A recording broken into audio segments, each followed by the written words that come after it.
जय नमः पार्वती शिव हर हर महादेव. ಶ್ರೀ ಗುರುಭ್ಯೋ ನಮಃ. ಪ್ರಥಮದಲ್ಲಿ ಬಸವಾದಿ ಪ್ರಮಥರನ್ನ ಸ್ಮರಣೆ ಮಾಡಿಕೊಂಡು ಯಾವತ್ತು ಗದುಗಿನ ಗಾನಯೋಗಿ ಶಿವಯೋಗಿ ಪಂಡಿತ ಪುಟ್ಟರಾಜ ಗುರುವರ್ಯರ ಚರಣವನ್ನ ಮಸ್ತಕದ ಮೇಲೆ ಹೊತ್ತುಕೊಂಡು ಇವತ್ತಿನ ದಿವಸ ಪ್ರವಚನದ ವಿಷಯ 12ನೇ ಶತಮಾನದ ಕಾಯಕ ಜೀವಿಗಳಲ್ಲಿ ಶ್ರೇಷ್ಠ ಎನಿಸಿದ ಮೇದಾರ ಕೇತಯ್ಯನ ಸಂಕ್ಷಿಪ್ತ ಚರಿತ್ರೆಯನ್ನ ಕೇಳೋಣ. ಬಸವಂ ಭಕ್ತಿಗೆ ಮೂಲಂ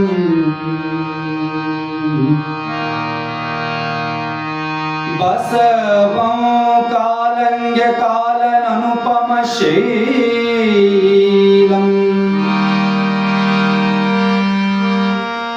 ಬಸವಂ ಜಗಮಲೋಲಂ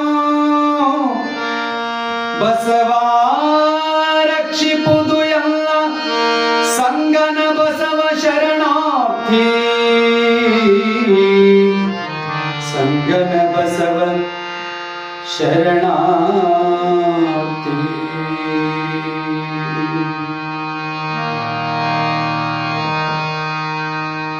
ಪ್ರವಚನದ ಆರಂಭದಲ್ಲಿ ಬಸವಣ್ಣನರನ್ನ ಧ್ಯಾನಿಸಿ ಪೂಜಿಸಿ, ಪುಣ್ಯಾತ್ಮರೇ, ಜಗತ್ತಿನೊಳಗ ಇತಿಹಾಸದ ಉಳಿಯಬೇಕಾದರೆ ಈ ಸಮಾಜಕ್ಕಾಗಿ ಲೋಕಕ್ಕಾಗಿ ತಮ್ಮನ್ನೇ ತಾವು ಯಾರು ತೊಡಗಿಸಿಕೊಂಡಿರ್ತಾರೆಯೋ ಅವರು ಇತಿಹಾಸದಲ್ಲಿ ಉಳ್ಕೊಂತಾರೆ. ಕಲ್ಯಾಣದೊಳಗ ಅನೇಕ ಶರಣರಲ್ಲಿ ಮೇದಾರ ಕೇತಯ್ಯ ಬಸವಣ್ಣ ಕೊಟ್ಟ ಕಾಯಕ ಯಾವುದು ಅಂತ ಕೇಳಿದ್ರೆ ಅದು ಕಾಡಿಗೆ ಹೋಗಿ ಬಿದಿರು ತಂದು ಬಿದಿರು ಸೀಳಿ ಪುಟ್ಟಿ ಮಾಡಿ ಸತಿಪತಿಗಳು ಒಂದು ಕೂಡಿ ಪುಟ್ಟಿಗಳನ್ನ ಮಾಡಿ ಬಾಜಾರದಾಗ ಹೋಗಿ, ಕಲ್ಯಾಣದ ಬಾಜಾರದೊಳಗೆ ಹೋಗಿ ಮಾರಾಟ ಮಾಡ್ಕೊಂಡು ಬಂದು ಜಂಗಮರನಿಗೆ ದಾಸೋಹ ಮಾಡಿ ಉಳಿದಿದ್ರೆ ಪ್ರಸಾದ ಮಾಡೋದು, ಇಲ್ಲ ಅಂದ್ರೆ ನೀರು ಕುಡಿದು ಹಾಗೆ ಮಲ್ಕೊಳ್ಳೋದು. ಇದು ಬಸವಣ್ಣನವರ ಕೊಟ್ಟ ಕಾಯಕ ನಿರಂತರವಾಗಿ ಮಾಡಿಕೊಂಡು ಬರ್ತಾ ಇದ್ದಾರೆ.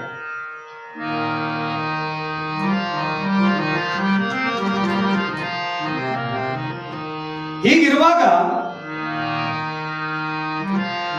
ದಿನನಿತ್ಯ ಕಾಡಿಗೆ ಹೋಗಿ ಮೇದಾರ ಕೇತಯ್ಯ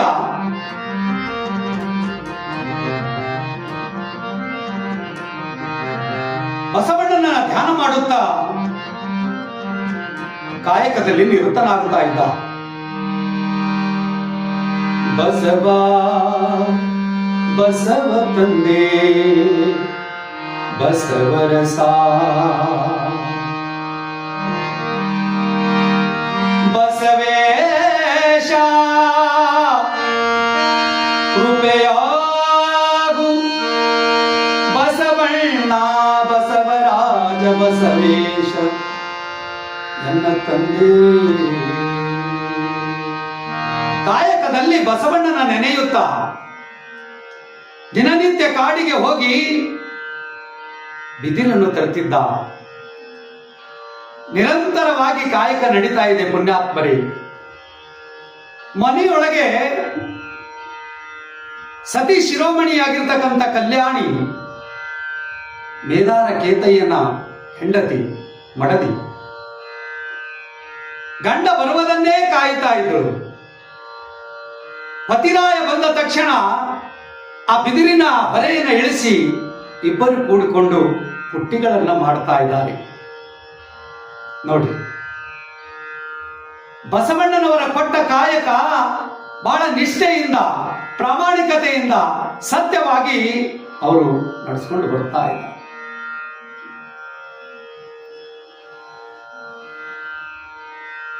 ಹೀಗಿರುವಾಗ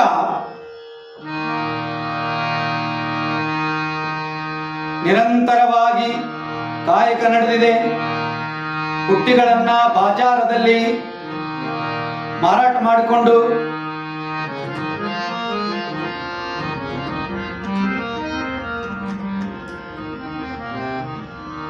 ಬಂದಿರತಕ್ಕಂತ ಧನದಲ್ಲಿ ಜಂಗಮರಿಗಾಗಿ ಪ್ರಸಾದವನ್ನ ನಿರ್ಮಾಣ ಮಾಡಿ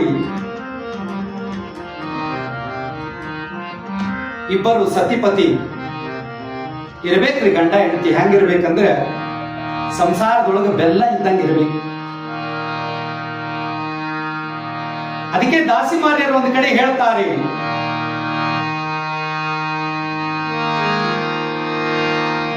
ಸತಿಪತಿಗಳೊಂದಾದ ಭಕ್ತಿ ಹಿತವಾಗಿಪ್ಪುದು ಶರಣಿ. ಸತಿಪತಿಗಳ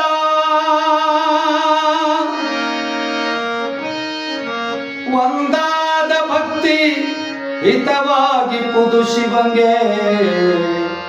ಸತಿಪತಿಗಳೊಂದಾಗದ ಭಕ್ತಿ ಅಮೃತದೊಳು ವಿಷ ಬೆರೆಸಿದಂತೆ ಕಾಣ ರಾಮನಾಥ.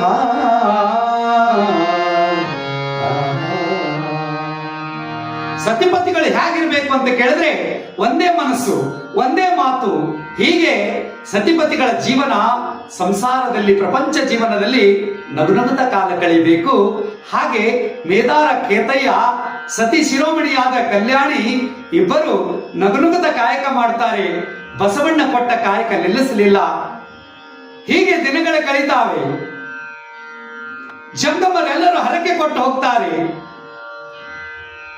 ಅನಂತ ಕಾಲ ಕಳೆದ ಮೇಲೆ ಮೇದಾರ ಕೇತಯ್ಯನ ಜೀವನದಲ್ಲಿ ಒಂದು ಸುಂಟರ ಗಾಳಿ ಬೀಸುತ್ತದೆ.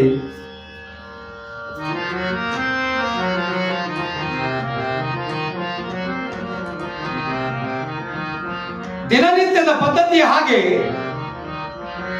ಕಾಯಕಕ್ಕಾಗಿ ಹೊರಟಿದ್ದಾನೆ ಮೇದಾರ ಕೇತಯ್ಯ. ಕಾಡಿಗೆ ಕಾಡಿನಲ್ಲಿ ಪ್ರವೇಶಗೊಂಡ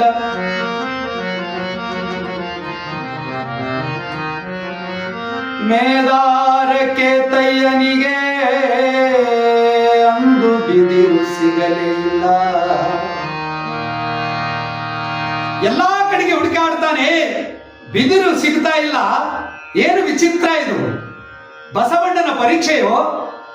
ಕಾಯಕದಲ್ಲಿ ಇವರು ನಿಷ್ಠೆಯಿಂದ ಕಾಯಕ ಮಾಡ್ತಾರೆ ಇಲ್ಲವೋ ಅಂತ ತಿಳ್ಕೊಂಡು ಬಸವಣ್ಣ ಪರೀಕ್ಷೆ ಮಾಡ್ತಾ ಇದ್ದಾನೆ.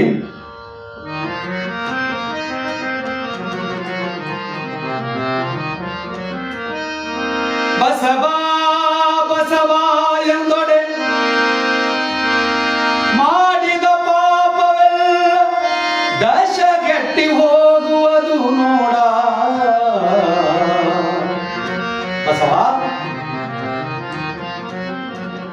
ಬಸವಣ್ಣ ಬಸವೇಶ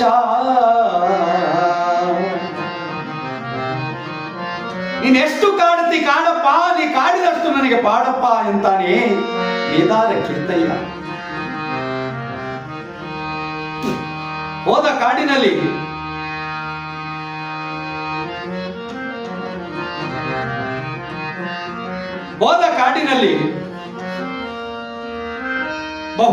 ಬಹುದೂರ ಹೋಗ್ತಾನೆ. ಅಲ್ಲಿ ಬಿದಿರಿನ ವನ ಸಿಗ್ತದೆ. ಬಹಳ ಸಂತೋಷವಾಯಿತು, ಬಹಳ ಆನಂದವಾಯಿತು. ಯಾವ ಬಿದಿರು ತಗೊಳ್ಳಿ, ಯಾವುದು ಬೆಳ್ಳಿ ಅಂತಕ್ಕಂಥ ಆಶ್ಚರ್ಯ ಉಂಟಾಯಿತು ಅವನಿಗೆ. ಈ ವನ ನಾನು ನೋಡಿದ್ದೇ ಇಲ್ಲ, ನಾನು ನೋಡೋದೇ ಈ ಮೊದಲ ಬಾರಿಗೆ.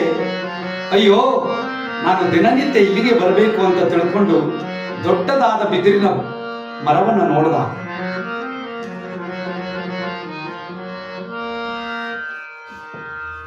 ತನ್ನ ಕತ್ತಿಯನ್ನ ಕಟ್ಟಿರ್ತಕ್ಕಂಥ ಶಾಲಿನೊಳಗೆ ತುರುಕಿಕೊಂಡು ಮೇಲೆ ಹತ್ತುತ್ತಾ ಇದ್ದಾನೆ ಬೀದಾರ ಕೇತಯ್ಯ. ಇನ್ನೂ ಮೇಲೆ ಹೋಗ್ಬೇಕು.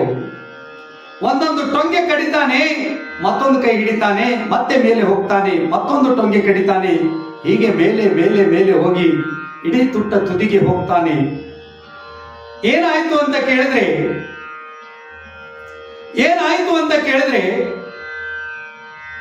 ಮೇಲ್ಗಡೆ ಹೋದಾಗ, ತುಟ್ಟ ತುದಿಗೆ ಹೋದಾಗ ಅಲ್ಲಿ ಆಕಸ್ಮಿಕವಾಗಿ ಕೈ ಹಿಡಿದು ಟೊಂಗೆ ಹತ್ತಿ ಮೇಲೆ ಹೋಗುವಾಗ ತನ್ನ ಕೈ ಜಾರಿ ಬಿಡುತ್ತದೆ. ಮೇಲಿಂದ ಕೆಳಗೆ ಸರರರರ ಅಂತ ತಿಳ್ಕೊಂಡು ಇಡೀ ಬಟ್ಟೆ ಹಿಡ್ಕೊಂಡು ಕೆಳಗೆ ಇಳಿತಾನೆ, ಕೆಳಗೆ ಬೀಳುತ್ತಾನೆ. ಕೆಳಗೆ ಬೀಳುವಾಗ ಒಂದು ಬಿದಿರು ಬರ್ತದೆ. ಆ ಬಿದಿರು, ಆ ಶಿಬಿರು ಏನಾಗಿರ್ತದೆ ಅಂತ ಕೇಳಿದ್ರೆ ಆ ಗಿಡಕ್ಕೆ ತಾಕಿರ್ತದೆ. ಆ ಶಿಬಿರು ಬಂದು ಕೇತಯ್ಯನ ಹೊಟ್ಟೆಯೊಳಗೆ ಚುಚ್ಚಿ ಬಿಡುತ್ತದೆ. ಹೊಟ್ಟೆಯೊಳಗೆ ಚುಚ್ಚಿದಾಗ ಬೆನ್ನಿನಲ್ಲಿ ಬರ್ತದೆ, ಕೆಳಗೆ ಬಿದ್ದು ಅವಾಗ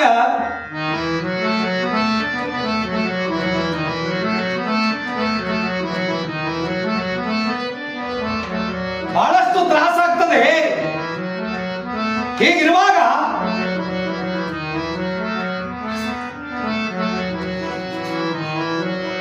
ಬಸವಾ ಬಸವಾ ಬಸವೇಶ ಸುಖವೊಂದು ಕೋಟಿ ಬಂದಲ್ಲಿ ಬಸವಣ್ಣನ ನೆನೆಯುವುದು, ದುಃಖವೊಂದು ಕೋಟಿ ಬಂದಲ್ಲಿ ಬಸವಣ್ಣನ ನೆನೆಯುವುದು. ಸುಖವೊಂದು ಕೋಟಿ ಬಂದಲ್ಲಿ ಬಸವಣ್ಣನ ನೆನೆಯುವುದು. ಬಸವಾ ಬಸವಾ. ರಕ್ತ ಚಿಮ್ಮಲಗತ್ತಿದೆ, ಹೊಟ್ಟೆಯೊಳಗೆ ಸಂಕಟ ಆಗ್ತಾ ಇದೆ. ಆದರೂ ಕೂಡ ಹೇ ಬಸವಣ್ಣ, ಇದು ನಿನ್ನ ಪರೀಕ್ಷೆ. ಕಾಯಕ ಮಾಡ್ತಾನೆಯೋ ಇಲ್ಲವೋ ಅಂತ ಹೇಳಿ ತಿಳಿದು ನೀನು ಪರೀಕ್ಷೆ ಮಾಡ್ತೀಯಾ? ನೀ ಕೊಟ್ಟ ಕಾಯಕ ನಿಲ್ಲೋದಿಲ್ಲ ಬಸವಣ್ಣ. ಬಸವ ತಂದೆ ಅಂತ ತಿಳ್ಕೊಂಡು ಮ್ಯಾಲು ಟಾವಿನ ಶಾಲು ಕಟ್ತಾನೆ. ಅವಾಗ ಶಾಲು ಕಟ್ಟುವಾಗ ಆ ಶಿಬಿರ ನಿಂತಲ್ಲ, ಎದುರಿನ ಶಿಬಿರು ಬೆನ್ನೊಳಗೆ ಬಂದಿತ್ತು. ಅಲ್ಲೇ ಇರ್ತಕ್ಕಂಥ ಕತ್ತಿಯನ್ನು ತಗೊಂಡು ಆ ಒಳಗಿನ ಹೊಟ್ಟೆಯೊಳಗಿರ್ತಕ್ಕಂಥ ಶಿಬಿರು ಹೊಟ್ಟೆಗೆ ಇಟ್ಟುಕೊಂಡು ಮುಂದಿಂದು ಕೊಯ್ತಾನೆ, ಹಿಂದಿಂದು ಕೊಯ್ತಾನೆ, ಮ್ಯಾಲು ಶಾಲು ಕಟ್ತಾನೆ. ರಕ್ತ ಚಿಮ್ತಾ ಇದೆ. ಎಷ್ಟೇ ರಕ್ತ ಬಂದ್ರೂ ಕೂಡ ನಗುನಗುತ್ತಾ ಆ ಕಡಿದಿರ್ತಕ್ಕಂಥ ಆ ಬಿದ್ದಿರ್ತಕ್ಕಂಥ ಬಿದಿರುಗಳನ್ನ ಒಗ್ಗೂಡಿಸಿ ಹೊರೆ ಮಾಡಿ ಮ್ಯಾಲೆ ಕಟ್ತಾನೆ. ಕಟ್ಟುತ್ತಾ ನಡಿತಾನೆ. ಏನಂತ?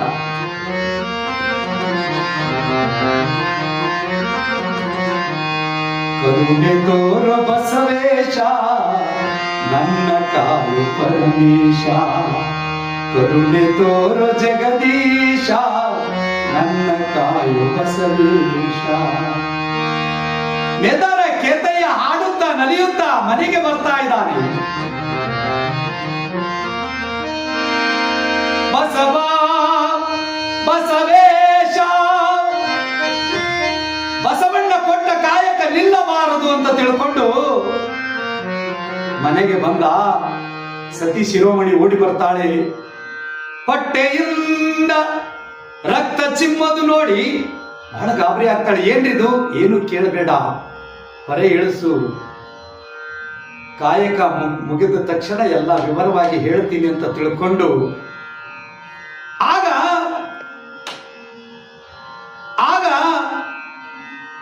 ಆ ತಾಯಿ ತನ್ನ ಹೆಂಡತಿ ಮಡದಿ ಕೇತಯ್ಯನ ಹೆಂಡತಿ ಹೊರೆಯನ್ನು ಇಳಿಸ್ತಾಳೆ. ಹೀಗಿರುವಾಗ ಸತಿಪತಿಗಳು ಕೂಡಿ ಆ ಬಿದಿರನ್ನ ಸೀಳಿ ಪುಟ್ಟೆಯನ್ನ ಮಾಡ್ತಾ ಇದ್ದಾರೆ. ಪುಟ್ಟೆಯನ್ನು ಮಾಡುವಾಗ ಅವನಿಗೆ ತ್ರಾಸಾಗ್ತದೆ. ಹೊಟ್ಟೆಗೆ ಸಿಬಿರು ಇರ್ತದ. ಹೊಟ್ಟೆನ ಸಂಕಟ ಯಾರಿಗೆ ಹೇಳಬೇಕು? ಬಸವಣ್ಣ, ಬಸವ ತಂದೆ, ಬಸವರಸ ಅಂತ ಹೇಳಿ ಸ್ಮರಣೆ ಮಾಡಿಕೊಂಡು ಒಮ್ಮೆ ಹೊಟ್ಟಿಗೆ ಹಿಡಿತಾನೆ, ಒಮ್ಮೆ ಪುಟ್ಟಿಗೆ ಹಿಡಿತಾನೆ, ಒಮ್ಮೆ ಹೊಟ್ಟೆಗೆ ಹಿಡಿತಾನೆ, ಒಮ್ಮೆ ಪುಟ್ಟಿಗೆ ಹಿಡಿತಾನೆ. ಬಿಳಿವಿರ್ತಕ್ಕಂಥ ಪುಟ್ಟೆಗಳನ್ನೆಲ್ಲ ಕೆಂಪಾಗ್ಬಿಡ್ತವೆ. ಕಲರ್ ಕಲರ್ ಪುಟ್ಟಿಗಳನ್ನ ನೋಡಿ ಕಲ್ಯಾಣ ಬಾಜಾರದೊಳಗೆ ಎಲ್ಲರೂ ಕೇಳ್ತಾರೆ, ಏನು ಕೇತಯ್ಯ ದಿನನಿತ್ಯ ಬಿಳುವು ಪುಟ್ಟಿ ತರ್ತಿದ್ದೆ, ಇವತ್ತು ಕಲರ್ ಕಲರ್ ಪುಟ್ಟಿ ತಂದಿಯಲ್ಲ ಅಂತ ತಿಳ್ಕೊಂಡು ಎಂದಿಗೂ ಆಗ್ಲಾರ್ದೆ ಇರ್ತಕ್ಕಂಥ ವ್ಯವಹಾರವನ್ನ ಇವತ್ತು ಜಾಸ್ತಿ ಆಗ್ತದೆ. ಅದಕ್ಕೆ ಒಂದ್ ಕಡೆ ಶರಣರು ಹೇಳ್ತಾರೆ, ವ್ಯಾಪಾರ ಎನಗಾಯಿತು, ಉದ್ಯೋಗ ಎನಗಾಯಿತು, ಶ್ರೀಪತಿ ದಯದಿಂದ ಶ್ರೀಪತಿ ದಯದಿಂದ ಉದ್ಯೋಗ ಎನಗಾಯಿತು, ವ್ಯಾಪಾರ ಎನಗಾಯಿತು, ಉದ್ಯೋಗ ಎನಗಾಯಿತು. ಹೀಗೆ ಕಲ್ಯಾಣ ಬಾಜಾರದೊಳಗೆ ಮಾರಾಟ ಮಾಡ್ಕೊಂಡು ಬಂದ. ಎಂದೂ ಇಲ್ಲದ ವ್ಯಾಪಾರ ಇಂದು ಜಾಸ್ತಿ ಆಯ್ತು. ಬಂದು ಹೆಂಡತಿಗೆ ಹೇಳ್ತಾನೆ, ರೀ ನಿಮಗೆ ಏನಾಗ್ಯದ ಮೊದಲು ಹೇಳ್ರಿ, ಜಂಗಮರು ಊಟ ಮಾಡ್ಲಿ, ಜಂಗಮರ ಪ್ರಸಾದ ಮುಗಿಲಿ, ಎಲ್ಲ ವಿವರವಾಗಿ ಹೇಳ್ತೇನೆ. ಮೊದಲು ಪ್ರಸಾದವನ್ನ ತಯಾರು ಮಾಡುವಂತ ತಿಳ್ಕೊಂಡು ಎಂದಿಗಿಂತಲೂ ಜಾಸ್ತಿ ಆಗಿರ್ತಕ್ಕಂಥ ಜಂಗಮರನ್ನ ಕರೆತಂದು ಪ್ರಸಾದವನ್ನ ಮಾಡಿಸ್ತಾನೆ. ಎಲ್ಲರೂ ಪ್ರಸಾದ ಮುಗಿತದೆ, ಈಗರೇ ಹೇಳ್ರಿ ಅಂತ ಹೆಂಡತಿ ಕಲ್ಯಾಣಿ ಒಂದೇ ಸಮನೆ ಒಳಗ ಕಳವಳ ಆಗ್ತಾ ಇದೆ. ರಕ್ತ ನೋಡಿ ತಾಳ್ಕೊಳಕ್ಕಾಗಂದು ಕಲ್ಯಾಣಿ ಹೇಳ್ತಾಳೆ, ರೀ ಈಗರೇ ಹೇಳ್ರಿ. ನೋಡು, ನಾನು ನೀನು ಕೂಡಿಕೊಂಡು ಬಹಳ ದಿವಸ ಆಯ್ತು ಒಂದೇ ತಾಟ್ನಾಗ ಊಟ ಮಾಡಿಲ್ಲ. ಊಟ ಪ್ರಸಾದ ಮಾಡಿದ ತಕ್ಷಣ ನಾ ಹೇಳ್ತೀನಿ ವಿವರವಾಗಿ ಅಂದಾಗ ಮತ್ತೆ ತಾಟ್ ಹಚ್ಕೊಂಡು ಬರ್ತಾಳೆ, ತುತ್ತು ಮಾಡಿ ಉಣಿಸ್ತಾಳೆ. ಇಬ್ರು ಕೂಡಿಕೊಂಡು ಪ್ರಸಾದವನ್ನ ಮಾಡ್ತಾರೆ. ಪ್ರಸಾದ ಮುಗಿದ ಬಳಿಕ ಮತ್ತೆ ಕೇಳ್ತಾಳೆ, ರೀ ಏನಾಯ್ತು, ಏನು ನಡೀತು, ಯಾಕೆ ಹೀಗೆ ಹೇಳಲಾಗಿದೆ ಅಂದಾಗ ಅವಾಗ ಅಲ್ಲಿ ನಡೆದಿರ್ತಕ್ಕಂಥ ಘಟನೆಯನ್ನ ಕುರಿತು ಹೇಳ್ತಾನೆ. ಕಲ್ಯಾಣಿ ನನಗೊಂದು ಮಾತು ಕೊಡ್ಬೇಕು,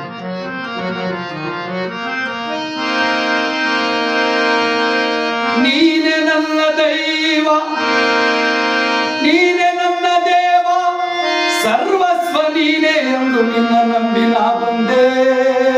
ದೇವ ದೇವ ದೇವ ಹೇಳು, ಒಂದಲ್ಲ ಎಂದ ನಿನಗೆ ಕೈ ಹಿಡಿದೀನಿ ಅಂದಿನಿಂದ ನೀ ಹೇಳಿದ್ದನ್ನೇ ಕೇಳ್ಕೊಂತ ಬರ್ತಾ ಇದ್ದೀನಿ. ಹೇಳು ಪತಿರಾಯರೇ ಹೇಳಿ ಅಂದಾಗ ನನಗೆ ಮಾತು ಕೊಡು. ಯಾಕೆ ಇವತ್ತು ಹೀಗೆ ಮಾತಾಡ್ತಾ ಇದ್ದೀರಿ, ನನಗೆ ಮಾತು ಕೊಡು. ಅವಾಗ ಆಯ್ತು ಸರಿ ಮಾತು ಕೊಡ್ತೀನಿ ಹೇಳಿ. ನನ್ನ ಹೊಟ್ಟೆ ಒಳಗೆ ಬಿದುರಿದೆ. ಅಲ್ಲಿ ನಡೆದಿರ್ತಕ್ಕಂಥ ಘಟನೆಯನ್ನ ಕುರಿತು ಮೊದಲೇ ಹೇಳಿದ್ದ.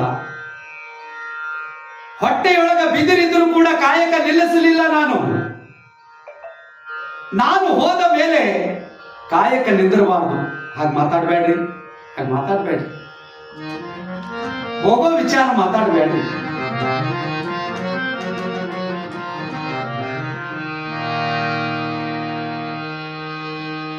ಶಿವನ ಅಪ್ಪಣೆ ಆದ ಬಳಿಕ ಇಲ್ಲಿ ಯಾರಿಗೂ ಜಾಗ ಇಲ್ಲ. ಕಲ್ಯಾಣಿ, ನಾನು ಹೋದ ಬಳಿಕ ಈ ಕಾಯಕವನ್ನು ಮುಂದೆ ನಡೆಸ್ತೀನಿ ಅಂತ ಹೇಳಿ ಮಾತು ಕೊಟ್ಟಿದೀಯಾ, ನೆನಪಿಲ್ಲ?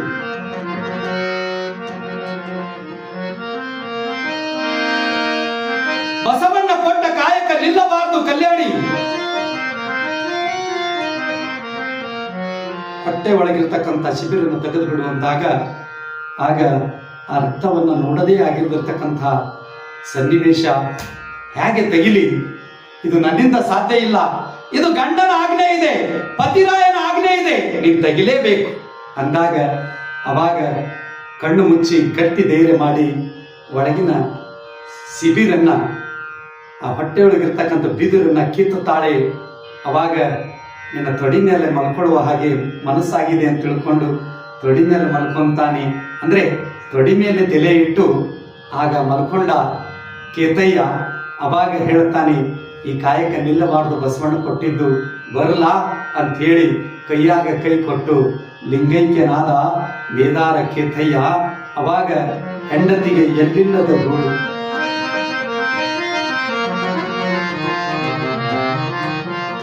ಎಲ್ಲಿಲ್ಲದ ಗೋಳು, ಎಲ್ಲಿಲ್ಲದ ದುಃಖ. ನಿಷ್ಠೆಯಿಂದ ಕಾಯಕ ಮಾಡಿದಕ್ಕಾಗಿ ಈ ಶಿಕ್ಷೆಯೇ, ಈ ಶಿಕ್ಷೆ. ಹೇ ಪರಮಾತ್ಮ, ನನ್ನ ಪ್ರತಿರಾಯ ಪ್ರಾಮಾಣಿಕತೆಯಿಂದ ಕಾಯಕ ಮಾಡಿದ್ದಕ್ಕೆ ಈ ಸ್ಥಿತಿ ತಂದೆಯ. ಸತ್ಯಕ್ಕೆ ಬೆಲೆ ಇಲ್ಲವೇ ಅಂತ ಅಳಕತ್ತಾಳ. ಆಗ ಈ ಸುದ್ದಿ ಬಸವಣ್ಣನವರಿಗೆ ಗೊತ್ತಾಯಿತು. ಓಡ್ತಾ ಬರ್ತಾರೆ ಬಸವಣ್ಣನವರು. ಕೇತಯ್ಯನ ಅಂಗಳದಲ್ಲಿ ಬಂದು ನಿಂತಿದ್ರು. ಬರೋಷ್ಟರಲ್ಲಿ ಕೇತಯ್ಯನವರ ಪ್ರಾಣ ಪಕ್ಷಿ ಹಾರೋಗಿತ್ತು. ಆಗ ಅಲ್ಲಿ ಕುಂತು ಗೋಳಿಡ್ತಕ್ಕಂಥ ಹೆಂಡತಿಯ ಅಂದ್ರೆ ಕೇತಯ್ಯನ ಹೆಂಡತಿ ಕಲ್ಯಾಣಿಯನ್ನ ನೋಡಿದ್ರು. ಬಸವಣ್ಣನನ್ನು ನೋಡಿ ಏನ್ ಹೇಳ್ತಾಳೆ? ಬಸವೇಶ ಬಸವರಾಜ ಬಸವರಸ ಬಸವ ತಂದೆ ಕೇಳು ಕೇಳು, ನನ್ನ ಪತಿರಾಯ ಹೋಗ್ಯಾನ ಅಂತ ಹೇಳಿ ಚಿಂತೆ ಮಾಡಬ್ಯಾಡ್ರಿ. ನನ್ನ ಪತಿಗೆ ನಾನು ಮಾತು ಕೊಟ್ಟಿದ್ದೀನಿ.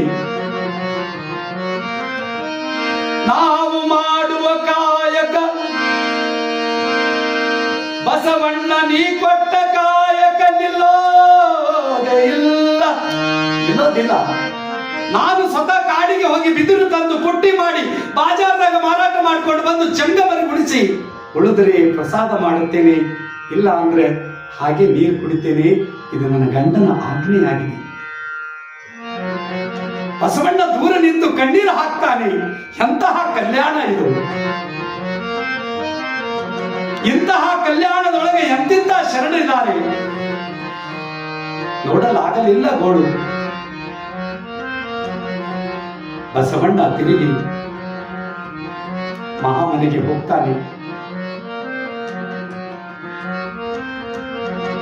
ಒಬ್ಬರಲ್ಲ ಇಬ್ಬರಲ್ಲ ಅನಂತ ಶರಣರು ತಮ್ಮ ತಮ್ಮ ಕಾಯಕದಲ್ಲಿ ತಮ್ಮ ಪ್ರಾಣವನ್ನೇ ಕೊಟ್ಟಿದ್ದಾರೆ. ಅಂತದ್ರಲ್ಲಿ ಇವತ್ತಿನ ಸಂಕ್ಷಿಪ್ತ ಚರಿತ್ರೆಯಲ್ಲಿ ನಮ್ಮ ಮೇದಾರ ಕೇತಯ್ಯನ ಚರಿತ್ರೆಯನ್ನು ಕೇಳಿದಿರಿ. ತಾವೆಲ್ಲರೂ ನಮ್ಮ ಶಿವಶಂಕರ್ ಚಾನಲ್ಗೆ ತಾವು ಸಬ್ಸ್ಕ್ರೈಬ್ ಮಾಡ್ರಿ, ಲೈಕ್ ಮಾಡ್ರಿ. ತಮ್ಮ ಆಶೀರ್ವಾದ ಯಾವತ್ತೂ ನಮ್ಮ ಮೇಲೆ ಇರಲಿ ಅಂತ ಹೇಳಿ ನನ್ನೆರಡು ವಾಕ್ಪುಷ್ಪಗಳನ್ನು ಗುರುವಿನ ಪಾದಕ್ಕೆ ಅರ್ಪಿಸಿ ಇಲ್ಲಿಗೆ ಮಂಗಲ ಮಾಡ್ತಾ ಇದ್ದೇನೆ. ಶಿವಸಾಂಬಜೈ ನಮಃ. ಪಾರ್ವತಿ ಶಿವ ಹರ ಹರ ಮಹಾದೇವ ಮಹಾದೇವ.